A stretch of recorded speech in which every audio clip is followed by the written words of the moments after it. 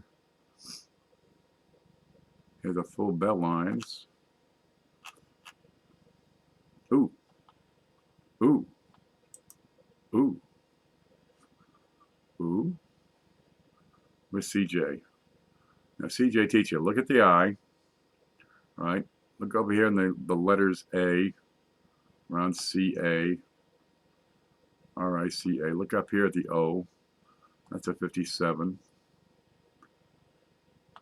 Look for a big blob in the middle. Okay. This looks pretty typical.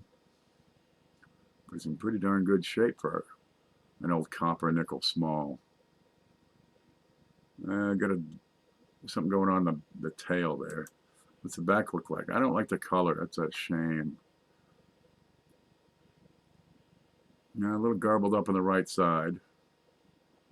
What's this? Benjamin and Sons. Hey, we just looked at your coins. A little garbled up over here on the right side. That's not doing it any favors. Light wear.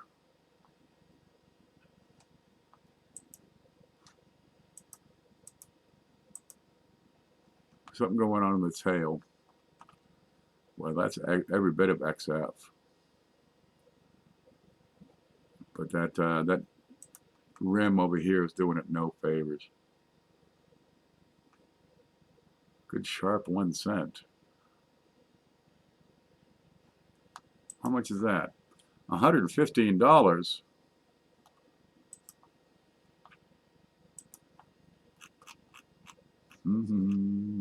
Flying Eagle cents. 1957.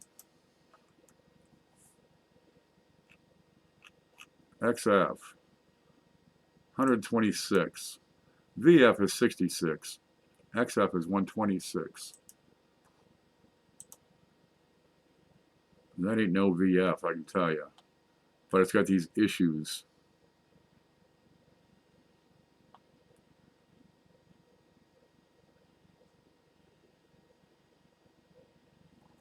I think the biggest issue is that bit on the side. That bit on the rim. 115.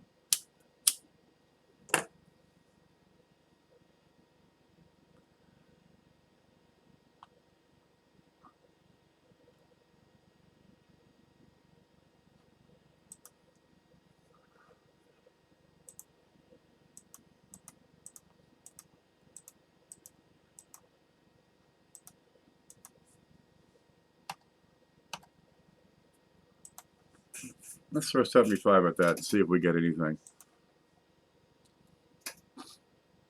Your offer wasn't accepted.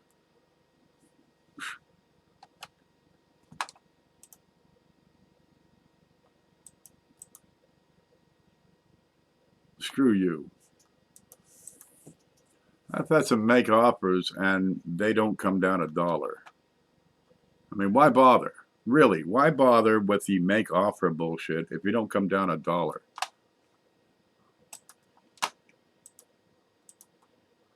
Skip it. Okay, that's too much. Kill this. Maybe we should look at more of these. Oh, Dog shit. Okay. The 58 looks a little better. We got Indians. Indians. It's the same page. Here's more Indians. It's missing one. That is so unfair. But you got all your 1870s here. That's a fairly big deal. You can read some of them. All right, here, look at this. You got that one right up here. Watch this. Open image. My first Indian penny looked a lot like, say, this one. Not that one. My first ever, it looked like this. You could just barely read the date. It said 1882. Just worn down to a nub. But I was stoked, man. It looks a lot like this one, matter of fact.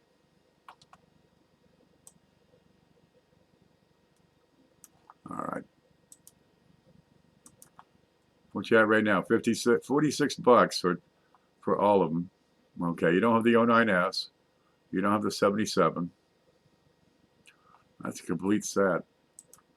We'll put that on the watch. 46 bucks? Jesus. I wouldn't buy the Flying Eagle cents in this batch. Oh.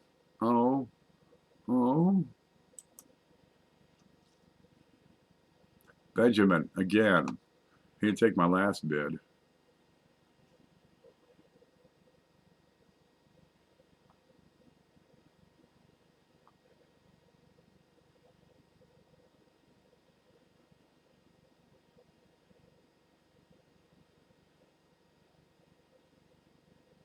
A little scratch below his chin there.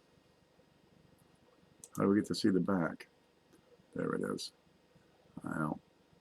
That's a much smaller blemish than found on the other coin. Oh boy, that's a peach.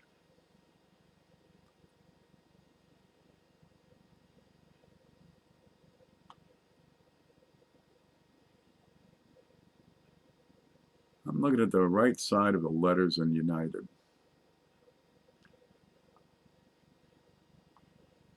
I'm just not sold.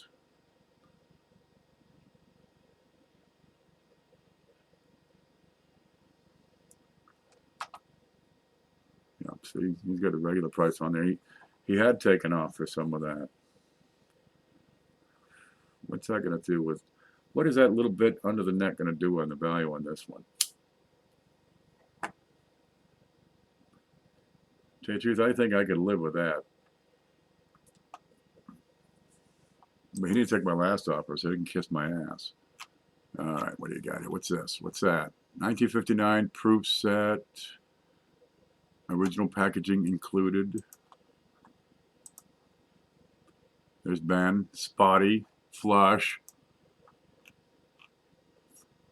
Here's a set of Jefferson Nichols. Ooh. Get these bookshelf albums. I got a bunch of them behind me on the shelf. These are great little. These are just wonderful. They're 3 pages, 4 pages, whatever it is. There's 1, there's 2, there's 3. 3 pages. There's your cover.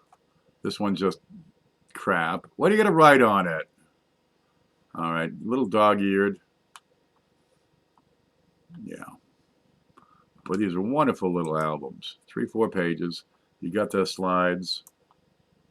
Hey, how do you get back? There you go. You can see both sides of the coin. What you got here? You got an almost complete set.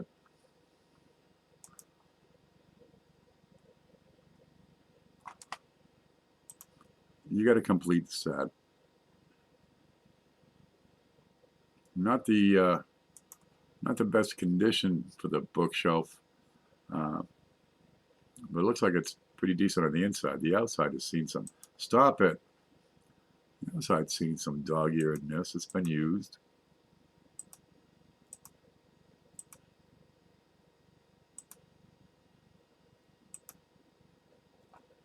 Yeah, a little dog-eared and tired.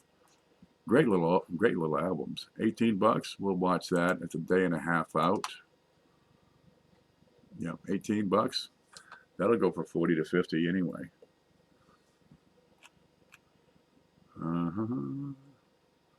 What's that one? Man, we gave away one of these yesterday. Or was it 1939? All right, 1938 Jeff. Sharpie.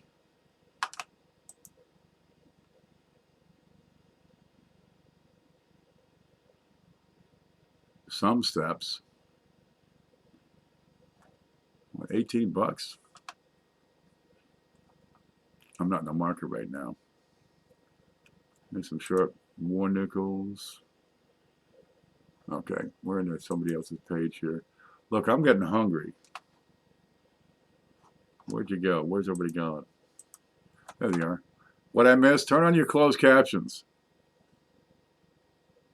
And then I'll start talking gibberish.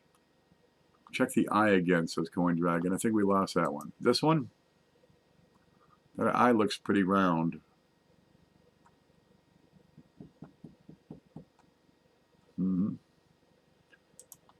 Okay. That's a snow number. This one? This very one? I'll send that to CJ.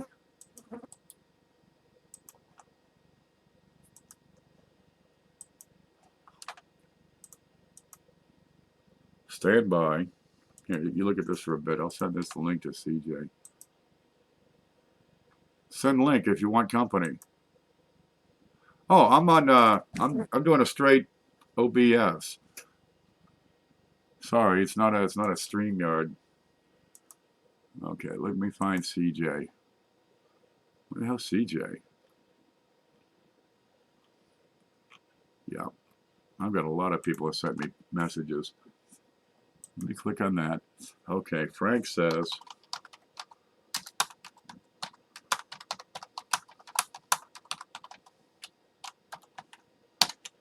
There's your link. CJ's got the link. He can take a look at that. If it's a snow, he's on it. Okay, let's find our way back. That it? Yeah, okay, there's that button. I'll pull up the chat a bit, but I'm going to finish up here. Okay, where are you? What you win? Well, Bill's here. Thanks, Jeff. It surprised me, but it was really something that really happened to. But I was really happy to win something. What'd you win, Bill? Some smacks. All right. Up towards 1 o'clock.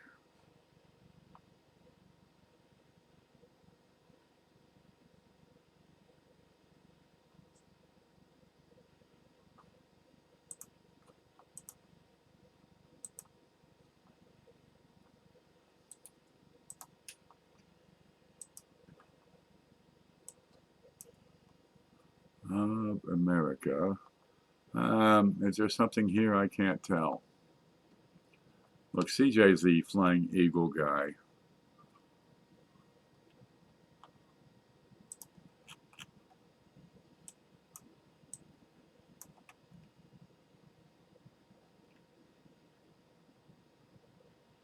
Yeah, I'll leave that to CJ to figure out. That's his baby. Wait a minute. That's not what I want. Click on this, click on that, click over here. There, I get the chat back. Crazy price, 100 bucks, 120, I think it, 120, 130. I don't think it's the OBV. No, it's not. That's a rounded center on the 1857. You got to find the one with a square O in of. I hope it's not a stock photo. Oh man, I've ordered stuff, right? It comes in, and I'm looking at them thinking, this ain't what I saw. I saw, you know, a peg leg on a 1974 S proof. This ain't what I ordered. Then I look back and it says, stock photo. Like, you freaking crook. I won a bunch of coins from Coin and Card Hobbyist. Amanda has a giveaway every single Sunday. Well, most Sundays, I suspect. I might have missed a couple of shows. And all you got to do is watch her show Sunday morning, and she'll tell you how to win. Yep. There we go. effing stock photo garbage. Yeah, we've been looking at all kinds of things. Let's see. Let's go back and we lost that one, which is too damn bad. What's left? Oh, this one is still out there. Yeah, that's 2 days and change out. Yeah, I'm looking at that one real hard with that big fat clash. That's a peach.